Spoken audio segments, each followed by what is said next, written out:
Hello, Ted Morrissey here, making a video for my Lindenwood University MFA course in classic sci-fi and horror by women writers.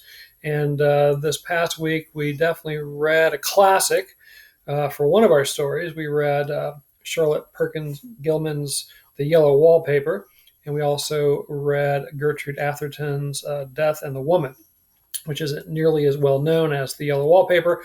But I wanted to speak to both stories a little bit in terms of things we might be able to glean from them as writers that we could make use of, going forward.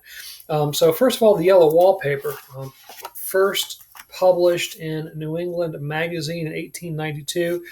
And it is highly anthologized. It shows up in a lot of high school and undergraduate and apparently graduate level anthologies for literature courses and the like.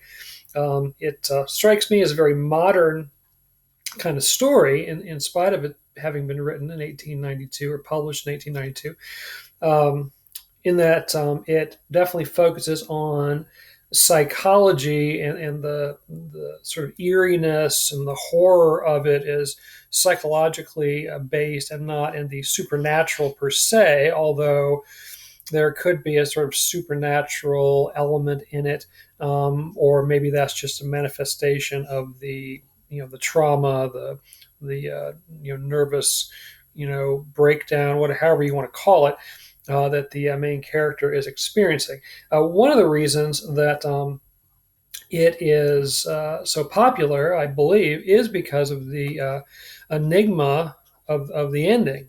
For now, well longer than much longer than a century, we have been debating as readers what even the heck happens at the end of the story.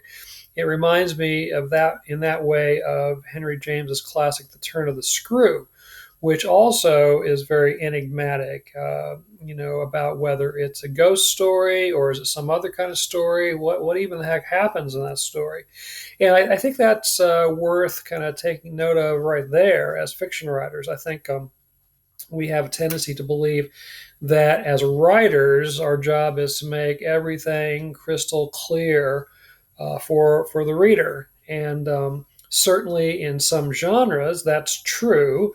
I think particularly of the mystery genre or the detective genre, where kind of one of the tropes is that at the end of the story or the novel, the protagonist, whether that's a police detective or some sort of armchair detective or what have you, gathers all of the suspects together, and then proceeds to explain who among them is the killer or the kidnapper or the thief or whatever it might be, and then explains, in perfect, clear detail, how each one of them seemed to be a suspect and why they aren't the person who did the deed or whatever.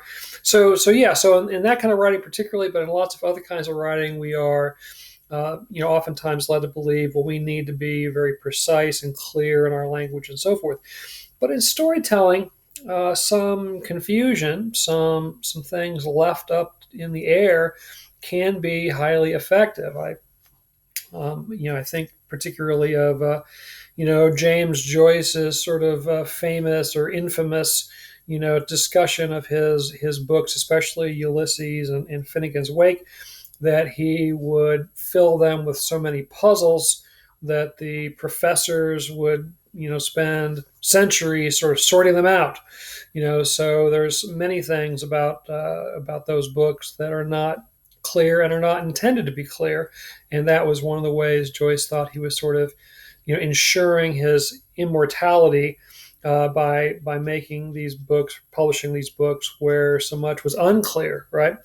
And so that's something to consider. I think that as fiction writers, particularly, um, sometimes leaving some things unsaid, leaving some things that are not fully resolved at the end of the story or the novel can be highly effective.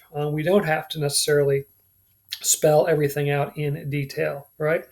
Um, Another thing I want to talk about in terms of the Yellow Wallpaper is just the narrative technique of first person narrator. My own, literary idol, William Gass, so on the one hand, was highly critical of first person narration in fiction.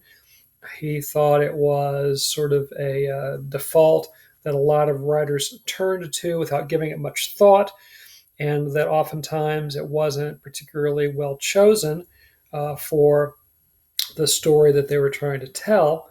Now, that said, he wrote in first person a lot, but again, the idea is not that first person is inherently bad, but just that, in his view at least, so often writers will just default to it without thinking about other kinds of perspectives, third person or even second person or whatever it might be, right? Um, so, um, so this is a obviously very effective first person narrator.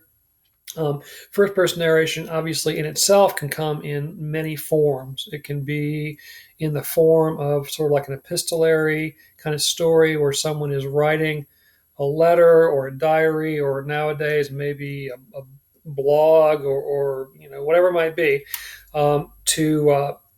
to narrate some personal experience, and so we are then privy to their diary or their letter or their blog or whatever it is.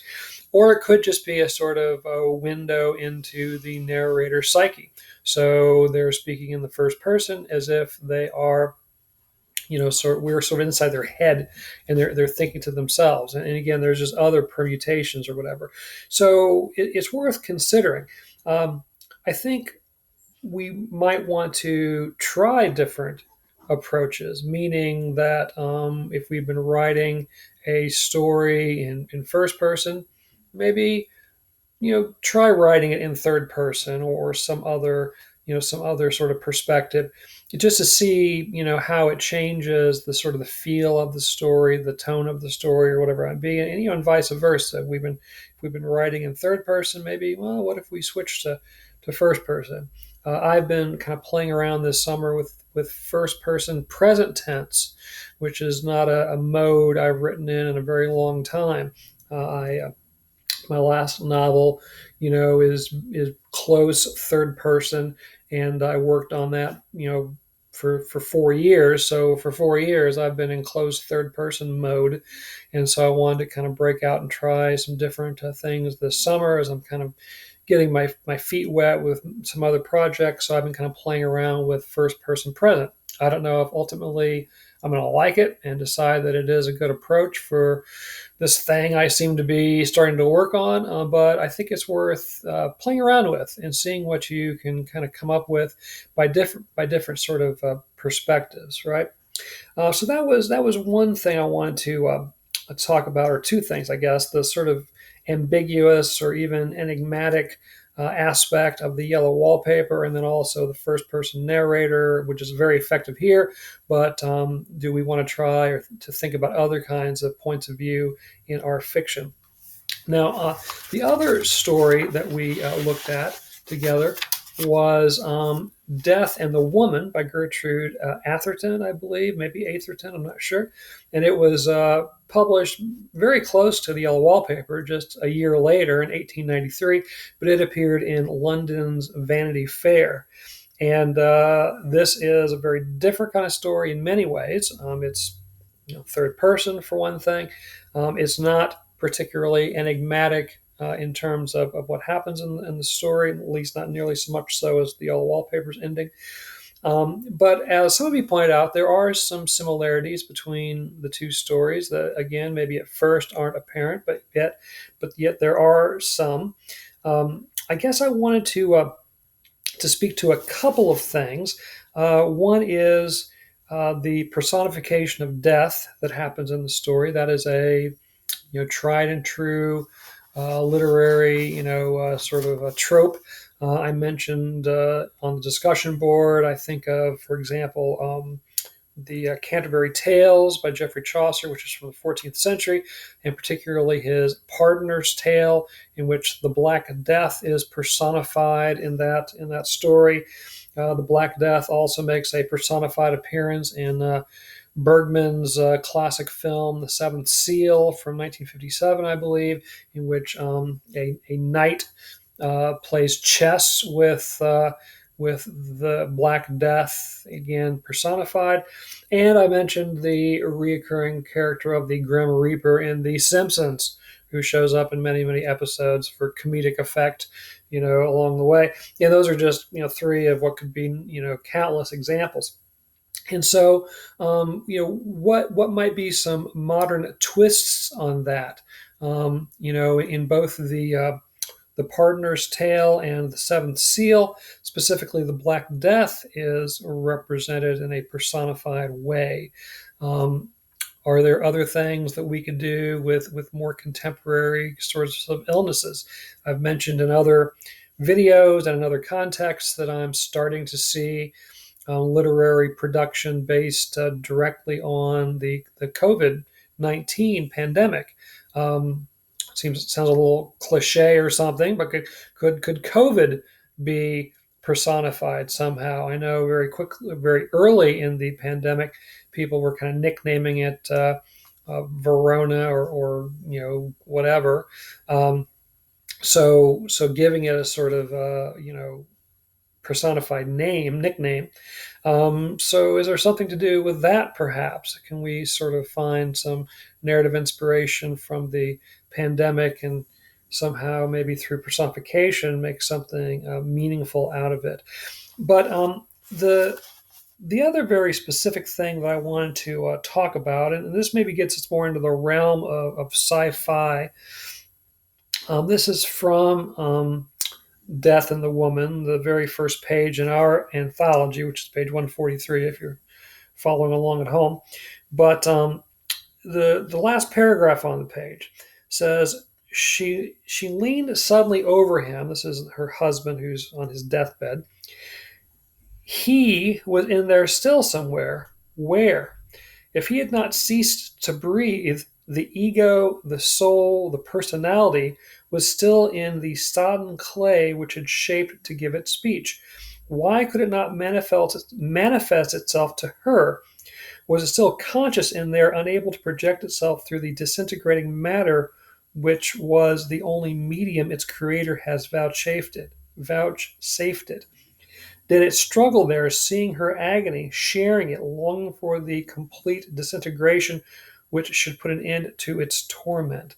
So this idea that inside the dying person is their soul, their psyche, their personality, their ego, all these are different terms, somewhat synonymous, maybe somewhat different in nuance and so forth. But this too has been a pretty rich vein for storytellers, this idea of the psyche. Now, obviously, it can manifest itself sometimes in a ghost, right? Obviously, someone who comes back from the dead in terms of their spirit form or the essence of them or whatever. It certainly fits into that category. But I'm thinking more of this idea of capturing someone's personality, their psyche, in a sort of artificial way, maybe transferring it to some other being, or capturing it through some other manifestation. In sci-fi, you have examples of maybe like a computer or a robot or a cyborg, like being downloaded, so to speak, with someone's personality and having it live on in that way. And so those are again, potentially, I think, really interesting things to think about in terms of narrative potential and so forth. I've been sort of playing around with a couple of different ideas which are related to this, which is probably why I latched onto it here in this story. And I've been thinking about the technology of the so-called deep fake, where you take someone's image, either a still image or video image, and then you take their voice, again, their audio recorded voice, and the computer manages to put those things together so that they very realistically seem to be saying things they never said. And the example I remember seeing, this has been a while ago, a couple of years ago or longer, is a video of former President Obama, and making a statement, and it sounded very realistic. His voice and his facial movements and expressions and so forth, very genuine. But it was something he never said. It was completely fictitious, but yet very, very hard to tell the difference. And obviously, now in our age of misinformation, that's particularly frightening, to think that people can begin to produce videos and have people say things they never said. But I also have been thinking about the idea of combining that kind of technology with taking someone's thoughts as expressed through social media, for example, on Facebook or Twitter or Discord or Snapchat or Instagram, or if they have a blog, or if they're a writer and they've published a bunch of stuff online, and taking all their words, all their ideas, and sort of reconstructing their personality, their belief system, what did they seem to think about a whole variety of issues? How did their mind work in terms of logic, and how they might solve problems or try to solve problems or whatever? And so you could combine that deep fake sort of technology with the sort of synthesizing their personality through their own sort of record of their opinions and so forth about things, and basically sort of reconstruct an individual through technology. And I've been thinking about, well, how would you monetize that? Because this capitalist society, there's no point in doing something unless you can somehow make money off of it. And I could foresee companies that might offer, like grieving relatives, for example, the opportunity to have an AI generated version of their loved one, which is very realistic. Who, there has their realistic physical image. It sounds like them. In fact, it's their voice, just sort of reconstructed or whatever, bits and pieces thereof, and then also being able to reconstruct their personality through their online posts and so forth, so that they could literally sort of live on in your computer or via your online connection or whatever, so you could continue to talk to your parents or your spouse or your children, or whoever it might be, um, and get their advice, get their perceptions, get their ideas about things, as you kind of move forward. Now, it wouldn't actually be them, but I think it'd be very easy to be kind of sucked into the to believing it, or nearly so. Maybe intellectually, you would know that this is not them, but emotionally would still have all those kinds of attachments. And I could see people becoming sort of addicted to this, where they want to spend all their time, with this sort of two-dimensional version of this other person that's gone, but they live on through this technology. Anyway, that's kind of what I've been kind of playing with very recently, in my writing, and thinking about some stories I might be trying to tell, etc. So I will stop there, and let you kind of ponder all of that. I'd be interested to know what you think of things like the first person narrator versus third person, and so on. The personification of death, maybe examples of that, how that might be modernized, made more contemporary today through some other means, and maybe this idea of AI generated people who might kind of live on with us after they're gone. All right. So I look forward to seeing you down the digital trail.